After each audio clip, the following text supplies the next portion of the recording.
You ever keep things you don't need without knowing why? You ever get that feeling when you're having a clear out where you just can't bring yourself to throw things away? An apron from a kitchen you used to work in, a rock you found on a walk with your friend, a broken pen you fidget with when you're trying not to fall asleep during a morning meeting. I was in a vintage warehouse recently, going through the piles of retro toys, VHS players, old game consoles. I love it. It's nostalgic, but it got me thinking, why do we love pointless things?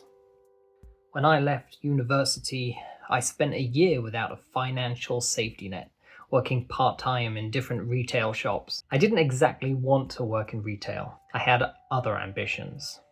It felt like the quiet death of a dream. But from each of the places I worked, I kept little mementos, name badges, work shirts, employee cards. Some people keep things because they might be valuable or useful. I keep things because they remind me of who I was. They remind me not to forget about that guy and to check in on him from time to time. My first retail job was in a department store working on menswear. It wasn't my dream job, but it felt significant. There was no student loan, no family to fall back on, just this little weekend job, minimum wage, and as much overtime as I could possibly scrape up. But the thing about being a weekender in a retail setting is the other staff who are there every day don't really take you seriously. But I wanted full-time work. I wanted the responsibility. They used to put people up on kids' wear on the top floor. Nobody liked doing it because it meant being left on their own. But I liked it. It felt like I was being given responsibility. I finally got to shake off the supervisor babysitter who kept following me around. It felt like being in charge, having my own little shop. It was always quiet, so I used to doodle on the till receipts to pass the time. I kind of liked digging through the weird assorted toys section. It was kind of fun just seeing all the crazy stuff they had up there.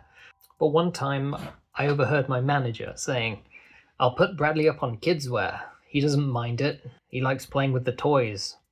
And that bothered me, because the toys were not the point. Yeah, I was a part-timer. I worked weekends. But I hated the patronizing, the hand-holding, the micromanaging. I just wanted to be trusted with something and treated like an adult.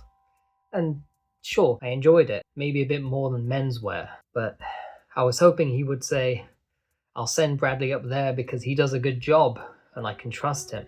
And I hated retail, not because I hated the work, but because I hated being treated like a child.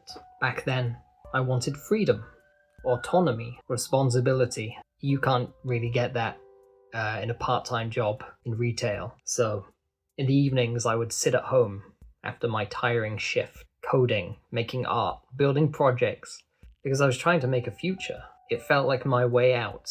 So my self-worth was tied to my productivity, and every 5-hour shift felt terribly unproductive. So work made me feel like a failure. When I was a kid, I used to draw, but this was before I thought art was precious.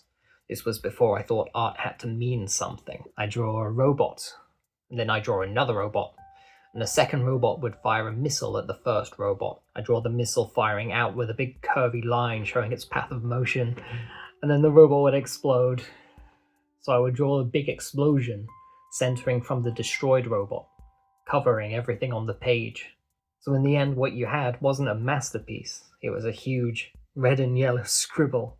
And that was fine, because it wasn't about having something to pin on the fridge. We were just telling stories and playing games and having fun. These days, I don't know if I remember how to do that. These days, I don't know if I remember how to do things without purpose. Every sketch is a portfolio piece. Every song is a YouTube video. Every project needs an audience. Otherwise, what's the point? Why does it matter? So I keep badges from my places of work, and they have my name on them. And I don't know why, but that feels important. I wish I could say that I've changed, that I remember how to make things for fun, without purpose, without meaning, without validation. But even this video is going up on the internet, hoping that someone will see it. Truthfully though, I think having an audience is part of the fun. That little shot of dopamine when somebody leaves a comment, like you mean something, like you matter. But even scribbling on the paper wasn't for nothing. I was trying to tell a story, trying to make someone laugh. This isn't a resolution. It doesn't have a functional purpose. It's just a flag in the ground, a checkpoint, a little badge that says, I don't know what I want or where I'm going, but this is who I am, and this is fine. This is fine.